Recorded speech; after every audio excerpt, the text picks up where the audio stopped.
اختر رضا خان تاجو شریعہ، نفس جس کے اندر غالب آتا ہے وہ آج بھی یہی کرتا ہے، میں ہوں، کسی کے سامنے کیا جھکنا ہے۔ تو حکم ہوا کہ اس نفس کو 100 سال جلایا جائے۔ 100 سال جلایا گیا، اس کو عذاب دیا گیا نفس کو۔ 100 سال بھگتنے کے بعد، آگ کی تپش بھگتنے کے بعد اسے پھر لایا گیا نفس کو۔ اللہ تعالیٰ نے پوچھا، اے نفس بتا میں کون ہوں اور تو کون ہے؟ نفس نے کہا انت انت انا انا، تو ہے میں ہوں۔ غرور نہیں ٹوٹا، گھمنڈ نہیں ٹوٹا۔ حکم ہوا اللہ کی طرف سے فرشتوں کو، اس نفس کو اب 100 سال تک بھوکا اور پیاسا رکھا جائے، کوئی چیز نہ دی جائے۔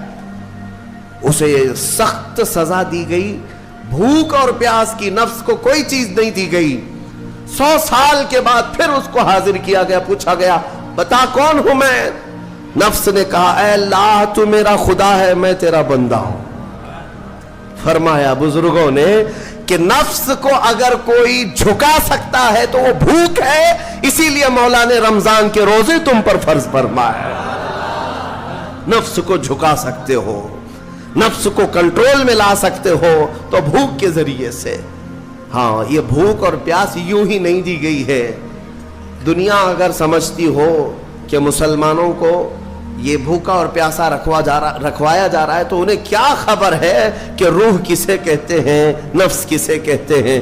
جو آلریڈی غلاظت میں پڑے ہوئے انہیں کیا سمجھ ہے؟ لیکن الحمدللہ ہمارا تصور ہے آخرت کا، ہمارے ہاں تصور ہے جنت کا، ہمارے ہاں تصور ہے جہنم کا، اللہ کی بارگاہ میں حساب کا۔ اس لیے ضروری یہ بن پڑتا ہے کہ ہم اپنی دنیا میں ہی اصلاح کریں۔ میرے عزیزوں، اس نفس کی جو تباہ کاریاں ہیں اس سے بچنا ہر نوجوان کے لیے ضروری ہے۔ تم روزوں کو ہلکے میں مت لو۔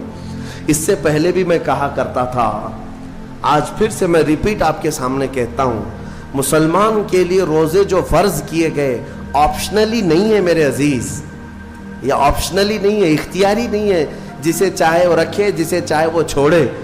ہاں، ہمارے ہاں معاشرہ ایسے ہی ہے نا۔ ہاں، صبح اٹھ کر کے لوگ پوچھتے رہتے ہیں روزہ ہے، روزہ ہے؟ کیوں پوچھ رہے ہو روزہ ہے؟ مسلمان ہے تو روزہ فرض ہے، روزہ فرض ہے۔ اگر میں آپ کو پوچھوں اچھا لگے گا؟ انسان ہو اچھا لگے گا، سامنے دکھ تو رہا ہے انسان ہے، پھر کیا پوچھنا ہے؟ مسلمان کے لیے روزہ ایسا ضروری ہے جیسے اس کے لیے انسان ہونا ضروری ہے۔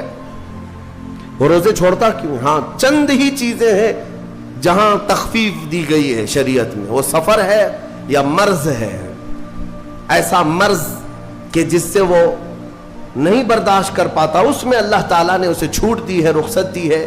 یا حاملہ عورت ہے، یا دودھ پلانے والی عورت ہے، یا پھر اب بہت سارے لوگ ایسے ہیں جو ہٹے کٹے ہیں، تندرست ہیں، توانا ہیں، روزے چھوڑے ہوئے ہیں۔